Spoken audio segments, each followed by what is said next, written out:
जय श्री राम दोस्तों। आज की इस वीडियो में हम बात करेंगे करेंसी इनपुट फील्ड के बारे में। ये इनपुट फील्ड क्या करेगा? ये इनपुट फील्ड क्या करेगा, जैसे ही आप नंबर टाइप करोगे, जो भी सिलेक्टेड आपकी करेंसी होगा, उसके अंदर आपके नंबर को फॉर्मेट कर देगा। तो प्रॉब्लम को समझते हैं कि प्रॉब्लम है क्या एक्चुअल में। तो देखिए, सबसे पहले आप देखिए कि ऐसी नॉर्मल इनपुट फील्ड हमारे पास होती है। जॉब पोर्टल जैसी वेबसाइट्स पे आपने देखा होगा, जब हम सैलरी ऐड करते हैं तो हमें अच्छे से पता नहीं चलता कि कितना अमाउंट हमने ऐड कर दिया। हमें काउंटिंग करनी पड़ती है कि कितने डिजिट्स हैं, उसके बेसिस पे फिर हम अ, अपने दिमाग में ही उसको बताते हैं कि कितना ये है। लेकिन अगर कैसा होगा अगर मैं इस तरीके से एक इनपुट फील्ड बना दूं, वो जैसे ही आप टाइप करोगे वो उसके अंदर फॉर्मेटिंग कर देगा based on the selected currency. तो अभी ये जो नंबर है ये इंडियन करेंसी में फॉर्मेटेड है। आप देख सकते हो कि पहले 3 डिजिट्स के बाद एक कोमा है, फिर 2 डिजिट्स के बाद कोमा लगाया गया है। तो आज की इस वीडियो में हम यही सीखेंगे कि कैसे एक नॉर्मल इनपुट फील्ड के अंदर हम ये कैपेबिलिटी ऐड कर सकते हैं कि वो फील्ड एक करेंसी फॉर्मेटिंग के साथ हम उसको यूज कर पाए। तो अभी मैं आपके सामने उसका डेमो दिखाता हूँ। दोस्तों, आपके साथ कोड को शेयर करने के लिए मैंने इसको एक रिपोजिटरी के अंदर अपलोड कर दिया है, जिसका लिंक मैंने वीडियो के डिस्क्रिप्शन में भी दिया हुआ है। अगर आप उस लिंक पर क्लिक करते हो तो आप इस रिपोजिटरी पे आ जाओगे। और अगर हम इसमें नीचे जाते हैं और रीडमी फाइल को देखते हैं तो यहाँ पे आपको प्रोजेक्ट का लाइव लिंक मिलेगा। अगर आप इस पे क्लिक करते हो तो just a minute, I think okay okay, यहाँ पे हम क्लिक करते हैं तो हमारे पास यहाँ पे हमारा प्रोजेक्ट ओपन हो गया। अब यहाँ पे करेंसी और लोकल दो यहाँ पे ड्रॉप डाउन से ये डिसेबल्ड है, ये ऑटोमेटिकली हम ऐड कर देंगे जब हम करेंसी सेलेक्ट करेंगे। और ये सब हम कोड के अंदर समझेंगे कि हम ऐसा क्यों कर रहे हैं। ठीक है, तो सबसे पहले हम यहाँ पे देख लेते हैं कि दो करेंसी हमारे पास एडेड है। तो मैं INR को सिलेक्ट कर लेता हूँ और इसमें एक नंबर में टाइप करता हूँ 789। देखिए, अभी हमें पता है कि इंडियन करेंसी में 789 में कोई फॉर्मेटिंग नहीं करनी होती। ओके, क्योंकि हमारे में जो फॉर्मेटिंग है वो स्टार्ट ही 3 डिजिट्स के बाद होती है।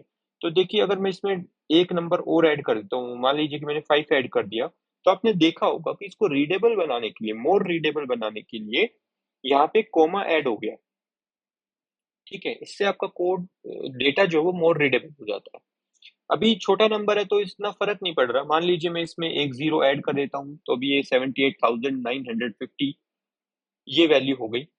अभी भी ठीक है, हम बिना सेपरेटर या बिना फॉर्मेटिंग के भी इसको रीड कर सकते हैं। लेकिन मान लीजिए हम कुछ और नंबर टाइप कर देते हैं तो अभी काफी बड़ा नंबर हो गया है। अगर हम बिना इसको कोमा के रीड करना चाहें तो हमें थोड़ा सा टाइम एक्स्ट्रा लग सकता है। ठीक है, तो आपने ये भी नोटिस किया होगा कि जैसे ही आप टाइप करते जा रहे हो, जो फॉर्मेटिंग है वो अकॉर्डिंगली जो भी आपकी लेंथ है नंबर की उसके अकॉर्डिंगली एडजस्ट होती जा रही है। अभी इसमें हम डेसिमल के बाद भी डिजिट्स ऐड कर सकते हैं तो भी ये काम करता है अच्छे से। ये देखिए, कोई फर्क नहीं पड़ेगा अगर आप डेसिमल के बाद कुछ भी नंबर ऐड करो। लेकिन जैसे ही आपने मान लीजिए एक जीरो ऐड किया तो हो जाएगा। अगर आप इसको मान लीजिए इन 3 डिजिट्स को यहाँ से हटा देते हो एक साथ, तो ये देखिए ऑटोमेटिकली अब ये 3 डिजिट्स के बाद एक कोमा आ गया। तो ये प्रॉपरली फॉर्मेटिंग हो रही है। अभी इसमें मैं USD सिलेक्ट करता हूँ और इसको खाली कर देता हूँ। और ये देखिए, अगर मैं इसको पूरे को मिटा देता हूँ तो उसकी जगह जीरो आ जाएगा, क्योंकि हमने कोड के अंदर ये चीज की हुई है। अगेन मैं इसमें वही कुछ और नंबर टाइप कर लेता हूँ तो 789 5 4 3। ये देखिए, अभी जो फॉर्मेटिंग है वो 3 3 के पेयर में हो रही है। तो हम कह सकते हैं कि ये USD फॉर्मेटिंग है। जैसा कि आपको पता है वहाँ पे मिलियंस बिलियंस इस तरीके से काउंटिंग चलती है। और जो फॉर्मेटिंग है उनकी 3 डिजिट्स के बाद एक कोमा लगाया जाता है, फिर 3 डिजिट्स के बाद। इसमें भी हम डेसिमल आराम से कर सकते हैं। अभी जैसे मान लीजिए मैं एक कोई नंबर यहाँ से हटाता हूँ तो ये देखिए फिर से ये रीफॉर्मेटिंग इसकी हो गई है। तो अभी ये कितना रीडेबल हो गया है। तो ये हमने देखा हमारे प्रोजेक्ट का डेमो। अभी इसके बाद हम देखते हैं कि कोड के अंदर हम इसको कैसे करेंगे और जो हमारा मेन एल्गोरिदम है उसको समझते हैं कि ये चीजें कैसे होती हैं। और एक चीज मैं आपको दिखा देता हूँ कि मान लीजिए किसी ने गलती से ये नंबर डिलीट कर दिया और पॉइंट लगा के छोड़ दिया, तो अगर मैं बाहर क्लिक करता हूँ तो देखिए वो पॉइंट यहाँ से गायब हो जाएगा। या किसी ने मान लीजिए 00 लिख दिया है, तो भी वो 00 और वो डेसिमल जो है वो यहाँ से हट जाएगा। हम इसको जो प्रॉपर होना चाहिए उस पर्टिकुलर फॉर्मेट में करके इसको यहाँ पे शो करेंगे। तो ये सारी चीजें अभी हम कोड में देखते हैं। दोस्तों, मैंने प्रोजेक्ट का फोल्डर ओपन कर लिया है। आइए एक बार इसका फोल्डर स्ट्रक्चर देखते हैं। सबसे पहले आप यहाँ पे पाएंगे कि आपके पास एक सोर्स फोल्डर है जो कि आपका मेन फोल्डर है। इसी के अंदर आपके सारा जो कोड है, वो कोड फाइल्स हैं वो हैं। यहाँ पे app.css फाइल है जो कि आपके ऐप के लिए, ऐप कंपोनेंट की जो css है वो इसके अंदर लिखी हुई है। आप इसको आराम से गिटहब रिपोजिटरी में पढ़ सकते हैं। बाकी index.css आपको पता है, ग्लोबल जो कॉन्फ़िगरेशन हमें करनी होती है CSS के अंदर, उन सब चीज़ों के लिए हम इसको यूज़ करते हैं। main.tsx है जो कि आपके ऐप कंपोनेंट को यहाँ पे यूज़ करेगी और स्क्रीन पे डिस्प्ले करेगी। और ये हमारा मेन कंपोनेंट है app.tsx। ओके, तो चलते हैं, इसको समझते हैं इस फाइल में क्या है क्या नहीं है। तो ये सबसे पहले हमारे पास तो ऐप कंपोनेंट है, इसको ओपन करते हैं। अगर आप इसको ओपन करेंगे तो हमारे पास यहाँ पे दो स्टेट हैं, एक करेंसी और एक लोकल। तो ये कहाँ से आ रही हैं और कैसे? तो ये आ कहाँ से रही है, सिंपल है, हमने यूज स्टेट को यूज किया है, जो कि रिएक्ट का पार्ट है। अब हमने इन स्टेट्स को क्यों बनाया है, ताकि आप देख सकते हैं कि हमारे पास ये करेंसी और लोकल दो ड्रॉप डाउन है। इन दोनों की जो स्टेट है उसको स्टोर करने के लिए हमने ये दो स्टेट बनाई है। उसके बाद बीच में हमारे पास कुछ फंक्शंस हैं, इनको हम अभी छोड़ते हैं। ठीक है, मेन जो हमारे कोड का जो स्ट्रक्चर है जो आपको स्क्रीन पे दिख रहा है उस पे आते हैं। तो सबसे पहले आप देखेंगे कि हमारे पास मैं 1 मिनट इन सबको मिनिमाइज कर देता हूँ। तो हमारे पास 3 चीज़ें हैं। सबसे पहले हमारे पास करेंसी कंटेनर है, फिर लोकल ए कंटेनर है। लोकल ए आपको मैं समझा दूँगा ये किस चीज़ के लिए यूज़ होता है। और उसके बाद हमारे पास इनपुट कंटेनर है जहाँ पे हम अपना डेटा रखते हैं। यहाँ पे अपना डेटा रखेंगे, ये करेंसी कंटेनर, ये हमारा लोकल ए कंटेनर। ठीक है? अभी सबसे पहले हम देखते हैं करेंसी कंटेनर के अंदर क्या है। करेंसी कंटेनर के अंदर सेलेक्ट है एक, और ये उसमें जो हमने डेमो में देखा था कि INR और USD वो यहाँ से आ रहे हैं। उसके बाद लोकल कंटेनर के अंदर हमें पता है कि ये हम ऑटोमेटिकली लोड करते हैं, तो वो हम बाद में देखेंगे। लेकिन इसमें यही है कि लैंग्वेज आप कौन सी सेलेक्ट कर रहे हैं, इंडिया के लिए सेलेक्ट कर रहे हैं या US के लिए कर रहे हैं। ठीक है, ये क्यों ज़रूरी है पास करना, ये सब हम अभी डिस्कस करेंगे थोड़ी देर में, कि कौन सी लाइब्रेरी हम यूज़ कर रहे हैं फॉर्मेटिंग के लिए, जो कि जावास्क्रिप्ट हमें इनेबल करती है वो लाइब्रेरी। ठीक है, तो वो हम देखेंगे। तो चलिए अभी समझते हैं कैसे काम होता है। तो देखिए, सबसे पहले मैं आपको बता देता हूँ कि हमें सबसे पहले करेंसी सेलेक्ट करनी होती है। तो जैसे आप यहाँ पे आएंगे, आपने सेलेक्ट किया INR। ठीक है, ऑटोमेटिकली जो लोकल है या लैंग्वेज आप इसको कह सकते हो, वो इंग्लिश इंडिया सेलेक्ट हो गई है। तो हो क्या रहा है, जैसे ही आपने उसको किया तो हैंडल करेंसी फंक्शन कॉल हुआ। अब इसमें क्या है देखते हैं, आइए। तो ये क्या करता है, सेट करेंसी वैल्यू। तो ये जो हमने यहाँ पे स्टेट बनाई कि इसकी स्टेट जो सेट कर देगा, और वैल्यू अभी इसमें INR है जो हमने देखी। और साथ में ही ये फंक्शन यहाँ पे आप देखेंगे कि इसको भी कॉल कर रहा है, लोकल को। ठीक है, तो ये लोकल्स ये क्या है, देखिए अभी मैं आपको बता देता हूँ। हमने बताया कि हम ऑटोमेटिकली जो है लोकल ए को सिलेक्ट कर रहे हैं। जैसे कि अगर मैं USD सेलेक्ट करूँ तो चेंज हो जाएगा, INR करता हूँ तो फिर से चेंज हो जाएगा। तो ये कैसे हो रहा है, हमने क्या किया है कि करेंसी बेसिस पे यहाँ पे इसको स्टोर कर लिया है। अगर आपकी करेंसी USD है तो EN US, और अगर INR है तो इंग्लिश इंडिया। इस तरीके से यहाँ पे हमने इसको स्टोर कर लिया है। और ये एक तरीके का आपका ऑब्जेक्ट है, और इसके अंदर जैसी करेंसी से मैच करता है, तो जैसी करेंसी मैच होती है, जो भी उसके सामने स्ट्रिंग होती है, ये उसको उसमें लोड कर देता है सेकंड इनपुट फील्ड की, यहाँ पे सिलेक्ट ड्रॉप डाउन के अंदर, सेलेक्ट फील्ड के अंदर। ठीक है, तो यहाँ पे आप देख सकते हो, जैसे आपने INR पास किया तो INR पास करेंगे तो आप यहाँ से ये वैल्यू उठा लेगा, और ये हैंडल लोकल को पास करेगा और वो यहाँ पे पास कर देगा, और ये जो हमारी स्टेट है वो सेट हो जाएगी। क्योंकि आप देख सकते हो कि जैसे आप करेंसी चेंज करते हो, आपने हैंडल लोकल को कॉल किया है, तो यहाँ से वो INR वैल्यू से मिलेगी, उसके अंदर से वो लोकल के अंदर से EN इंडिया वो फेच करेगा, या हम कह सकते हैं उसको डायरेक्टली गेट कर लेगा। और फिर इसके अंदर पास करेगा और ये जो स्टेट हमने ऊपर बनाई है उसके अंदर सेट कर देगा। तो इसका इतना सा काम है, इसको करते हैं मिनिमाइज। इसमें हमने बताया कि ये ऑटोमेटिकली ही सेलेक्ट कर रहा है, वो हमने ऊपर देख लिया कैसे सेलेक्ट हो रहा है। अभी हम आ जाते हैं जो मेन हमारा है, वो है इनपुट कंटेनर। आप देखोगे कि सिंपल सी इनपुट फील्ड है और इसका नाम हमने फॉर्मेट लिखा हुआ है, ठीक है। और मोबाइल फोन में अच्छे से काम करे तो उसके लिए न्यूमेरिक कीबोर्ड ओपन हो जाए मोबाइल में, तो वो हमने इसमें ऑप्शन पास किया है, एट्रीब्यूट आप कह सकते हैं। और साथ में हमने इसकी जो टाइप है इनपुट फील्ड की वो हमने टेक्स्ट रखी है, और इसी के बेसिस पे थोड़ा बहुत हमारा लॉजिक जो है वो बेस्ड है कि अगर टेक्स्ट को लेकर हम चल रहे हैं तो वो है। अभी मेन हमारा जो कोड है वो ये है, हैंडल चेंज। तो अभी हम देखते हैं इसमें क्या हो रहा है। तो सबसे पहले तो हम इसमें आ जाते हैं, यहाँ पे इस चीज को हम इग्नोर करेंगे। सबसे पहले हम यहाँ पे क्या कर रहे हैं, देखो बस इतना देखना है। हम क्या कर रहे हैं, जो वैल्यू है हमारे पास e dot target dot value. तो जैसे हम इसमें, ये हमारे पास टारगेट हो गया, जो हमारे फॉर्मेटेड वैल्यू है ये इनपुट फील्ड। अब जैसे मैंने इसके अंदर यहाँ पे क्लिक किया तो जो मेरा टारगेटेड जो एलिमेंट है वो ई डॉट टारगेट से मुझे मिल जाता है। तो वो क्या आएगा, हमारे पास ये इनपुट फील्ड आ जाएगी और उसकी जो वैल्यू होगी वो हमें यहाँ पे मिल जाएगी। अभी मैंने कुछ टाइप नहीं किया है तो यहाँ पे कुछ वैल्यू नहीं आएगी, क्योंकि ये जो हैंडल चेंज है ये ऑन चेंज पे काम करेगा। ऑन चेंज का मतलब है कि जब मैं इनपुट फील्ड की कुछ वैल्यू चेंज करूंगा तभी ये कॉल होगा, ठीक है। तो हम इसमें आ जाते हैं वापस अपने फंक्शन के अंदर।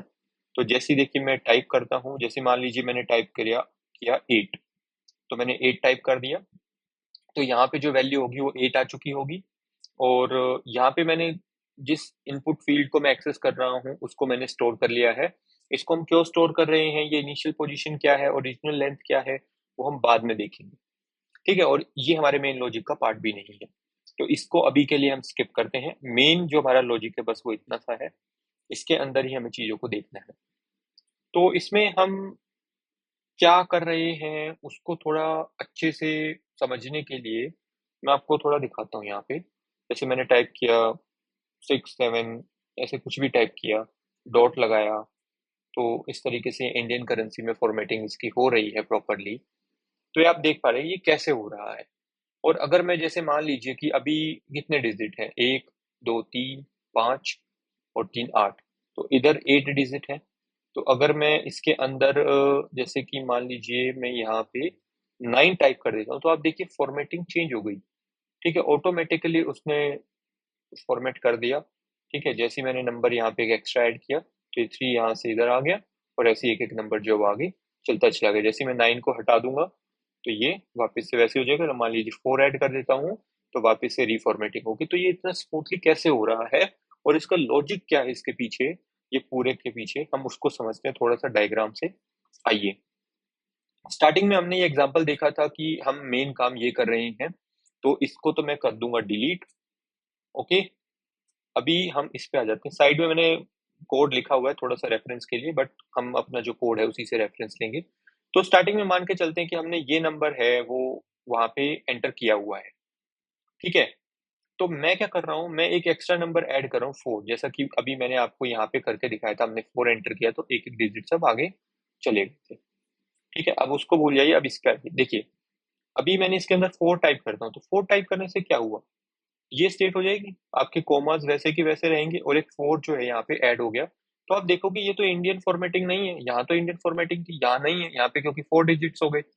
तो फिर इसको करते कैसे हैं हम। तो सबसे पहले हम क्या करते हैं कि हमारे पास जो नंबर है हम उसमें चेक करते हैं कि हमारे पास डेसिमल है क्या। तो आप यहाँ पे देख पाओगे, तो यहाँ पे मैं चेक कर रहा हूँ कि आपके पास डेसिमल है या नहीं है। देखिए मैंने आपको स्टार्टिंग में बताया था कि जो इनपुट फील्ड है वो टेक्स्ट है, उसका जो टाइप है वो टेक्स्ट है, तो जो भी वैल्यू आप उसमें टाइप करोगे वो स्ट्रिंग है, ठीक है। और जो स्ट्रिंग होती है वो आपकी एरे ऑफ कैरेक्टर्स होती है, इसी वजह से यहाँ पे आप कर्सर को देखिए, value dot index dot of dot.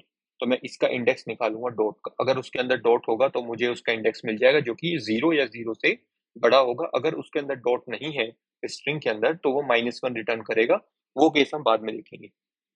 तो यहाँ पे आपने देख लिया इसके अंदर डॉट है, ठीक है। यहाँ पे हम पास हो गए, अब इसके अंदर आ गए। अब उसके बाद हमने क्या किया, gate index of the decimal. तो हमने वो डेसिमल का इंडेक्स निकाल लिया क्या है अभी। ठीक है, इसमें हमने स्टोर कर लिया डेसिमल पोजीशन के अंदर, हमने उसको स्टोर कर लिया। अब इसका हम यूज क्या करेंगे, हम क्या करेंगे, जो स्ट्रिंग के ऊपर सब स्ट्रिंग करके हमारे पास फंक्शन होता है, तो हम क्या करेंगे, जीरो से लेकर जहां पर हमारा डॉट है, ठीक है, वहां तक हम एक सब स्ट्रिंग अलग निकाल लेंगे। बेसिकली हम इसको डिसजॉइंट करेंगे या हम इसको सेपरेट कर रहे हैं based on the place of the dot. तो डॉट यहाँ पे है हमारे पास, ये डेसिमल पॉइंट यहाँ पे है, इसके बाद हम इसको डिवीजन कर रहे हैं, ठीक है। डॉट से जो इधर वाला पार्ट है हमारा लेफ्ट पार्ट हो गया, ये हमारा राइट पार्ट होगा जिसको हमने यहाँ पे लिख दिया है। तो वैसे ही हमने किया, लेफ्ट पार्ट निकाल लिया, फिर राइट पार्ट निकाल लिया। ये बेसिक फंक्शन आपका जावास्क्रिप्ट का, उसमें इस तरीके से आप सब स्ट्रिंग निकाल सकते हो किसी भी स्ट्रिंग से, ठीक है। अभी लेफ्ट पार्ट आ गया, राइट पार्ट आ गया, और अब हम करेंगे फॉर्मेटिंग। अब फॉर्मेट में हम क्या ऐसा कर रहे हैं, लेकिन फॉर्मेट में आप देखोगे कि कुछ और भी यहाँ तो हुआ नहीं है, लेकिन यहाँ पे क्या हुआ है कि आपने देखा होगा जितने भी फॉर्मेटेड ये कॉमास थे वो हटा दिया हमने, एक नॉर्मल स्ट्रिंग की तरह इसको कर दिया। तो ये कहाँ हो रहा है वो मैं आपको यहाँ समझा देता हूँ। देखो, ये हमारे पास फॉर्मेट नंबर करके एक फंक्शन है। जब आप इसके अंदर जाओगे तो हम ये आप देख सकते हो कि इंटेल करके एक नेम स्पेस है, या आप कह सकते हो एक लाइब्रेरी है जो जावास्क्रिप्ट हमें प्रोवाइड करती है। इसको हम बोलते हैं इंटरनलाइजेशन लाइब्रेरी। ओके, तो ये आपको मदद करती है चीजों को कन्वर्ट करने में एक करेंसी से दूसरी करेंसी में, या आप इसमें कैलेंडर्स और भी बहुत सारी चीजें आप इसमें कर सकते हो। तो यहाँ बेसिकली हम लोकेले पास कर रहे हैं, इसके इंटेल के अंदर एक नंबर फॉर्मेट, ये हमारे पास कंस्ट्रक्टर है, इसको कॉल कर रहे हैं हम, और इसके अंदर लोकेले जो हमने आपको बताया था हम यहाँ से उठा रहे हैं, जो हमने स्टार्टिंग में सेव किया था, वो जैसे EN तो ये इंडिया के लिए अगर INR करेंसी हम लेके चलते हैं तो लोकल वो आ जाएगा। करेंसी फिर हम यहाँ पे पास कर रहे हैं, ठीक है। और उसके बाद इसके ऊपर एक फंक्शन होता है फॉर्मेट, उसको हम कॉल करेंगे, और यहाँ पे जो हमारी वैल्यू है जो आपके इनपुट बॉक्स में है, वो वैल्यू यहाँ पे जाएगी। और फिर आप इसको भूल जाइए, रिमूव नॉन डिजिट्स और ये सब क्या है, वो फॉर्मेट करके आपको एक नई वैल्यू प्रोवाइड कर देगा, ठीक है।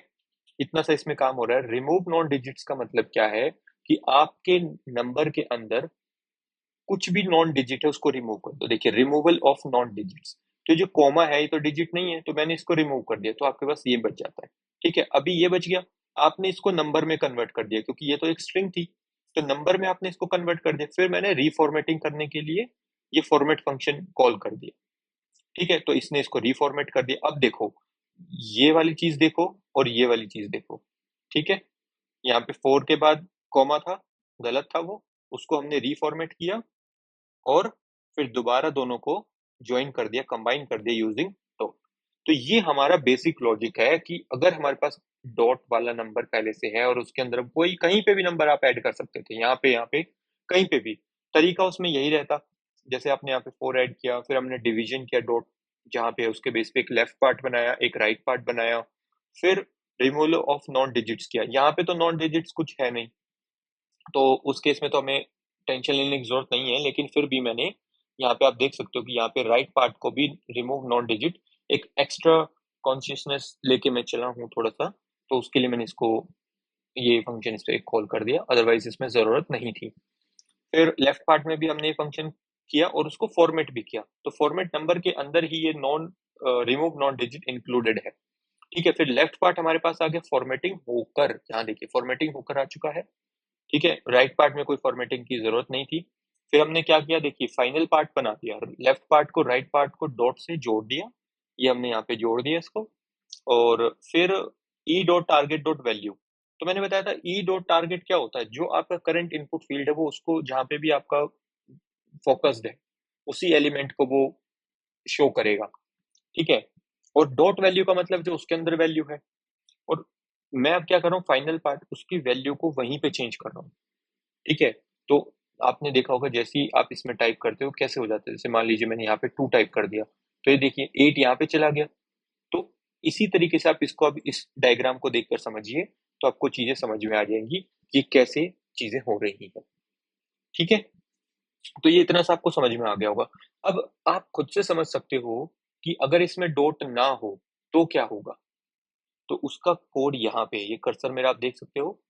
1 मिनट में आपको बता देता हूँ। ये देखिए यहाँ पे हमारा कोड है। जब हमारे पास डॉट अवेलेबल नहीं है, तो डॉट नहीं होगा तो इस पार्ट को तो आप भूल ही जाइए। जो राइट पार्ट है वो आपको कुछ है ही नहीं, आपके पास सिर्फ लेफ्ट पार्ट बचा है, वही आपका फाइनल पार्ट है। तो हमने डायरेक्टली उसको फॉर्मेट कर दिया, जो हम यहाँ पे कर रहे हैं। डॉट उसमें है नहीं तो डिवीजन वाला स्टेप गायब। ठीक है, यहाँ पे आपका जो value dot of index of dot ये आएगा, वो -1 आएगा, क्योंकि डॉट आपके नंबर में होगा ही नहीं। तो फिर आप ये वाला रूट लोगे बस। ठीक है, तो उसमें क्या होगा, आपने 4 ऐड किया। ये जैसे मान लीजिए मैं आपको करके दिखा देता हूँ। आप इसको यहाँ से रिमूव कर दीजिए। ठीक है, इसको भी मैं आपको दिखा देता हूँ, 1 मिनट। ये आप यहाँ से रिमूव कर दीजिए। आपने 4 ऐड किया। ठीक है, आप ये वाले पार्ट पे तो जाना ही नहीं है आपको। ठीक है, ठीक है,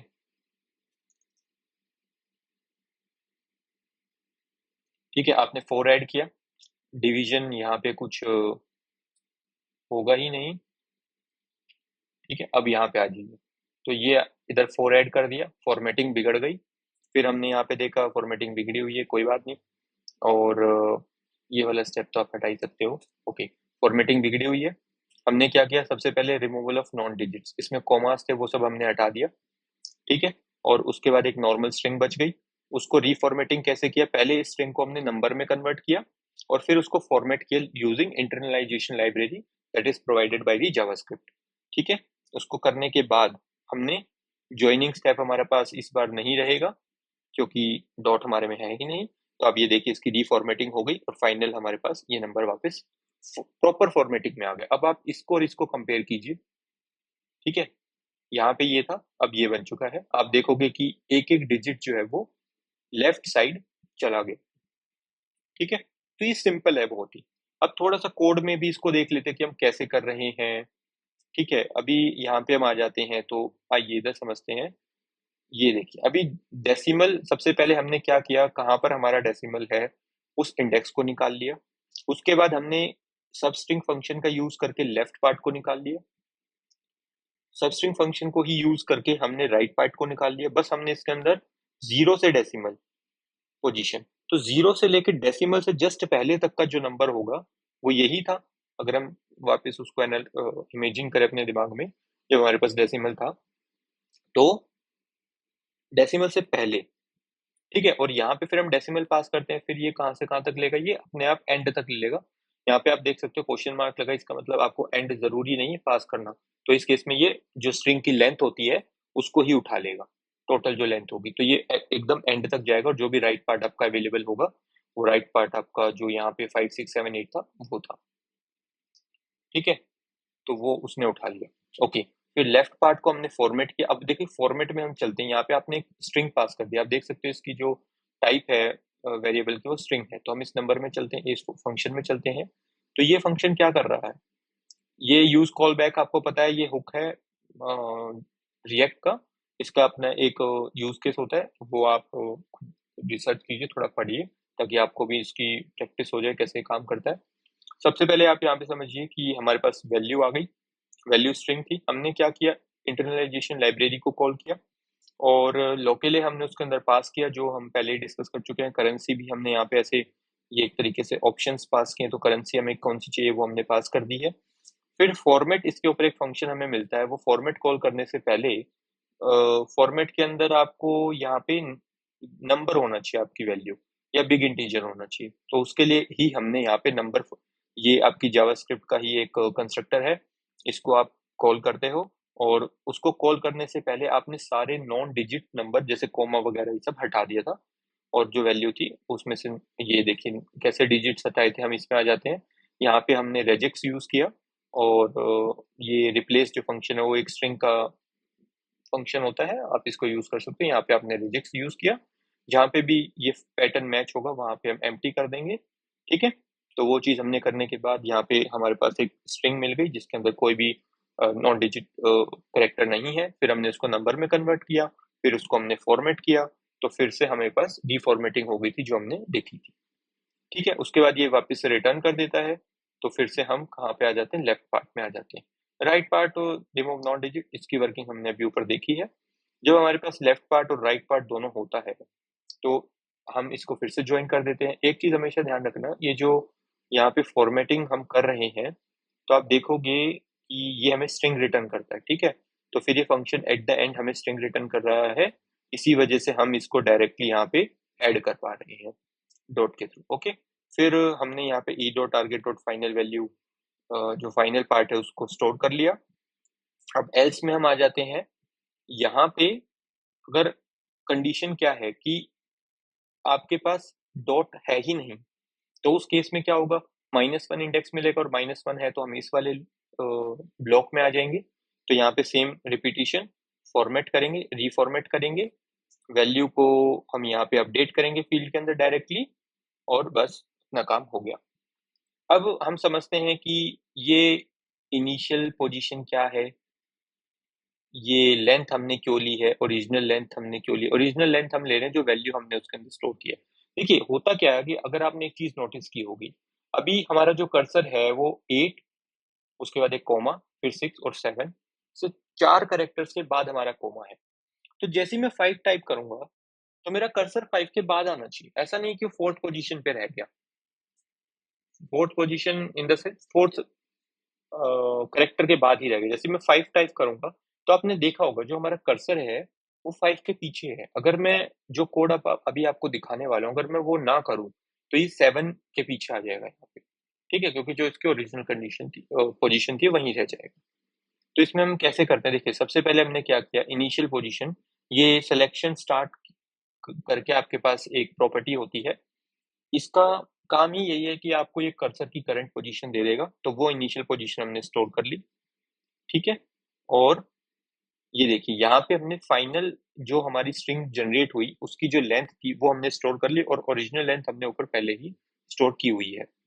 अब यहाँ पे हम आते हैं कि हमारे पास इनिशियल पोजीशन भी है, एलिमेंट जो हमने यहाँ पे मैंने बताया था कि ई डॉट टारगेट जो भी हमारा करंट फोकस्ड एलिमेंट होता है उसको रिप्रेजेंट करता है, तो वो दोनों हमारे पास अवेलेबल होंगे, ठीक है।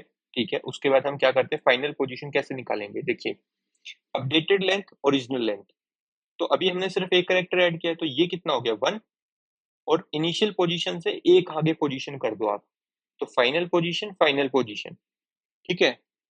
तो फाइनल पोजीशन ही पास क्यों किया, क्योंकि जैसे मान लीजिए ये कर्सर ऐसे है तो इसकी इनिशियल पोजीशन यहाँ से यहाँ फाइनल हो गया, ठीक है। अगर मैं फाइनल पोजीशन पास करूँ तो एक ही वैल्यू होगी, यहाँ पे आप देख सकते हो रेंज।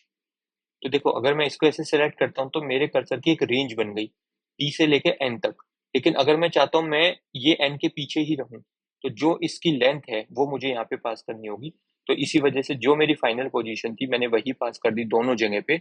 आप देख सकते हो इसमें स्टार्टिंग और एंड दो चीजें इसको चाहिए, ठीक है, मेन इंपॉर्टेंटली। बाकी जो थर्ड आपका पैरामीटर है वो अनडिफाइंड भी चल सकता है, ओके।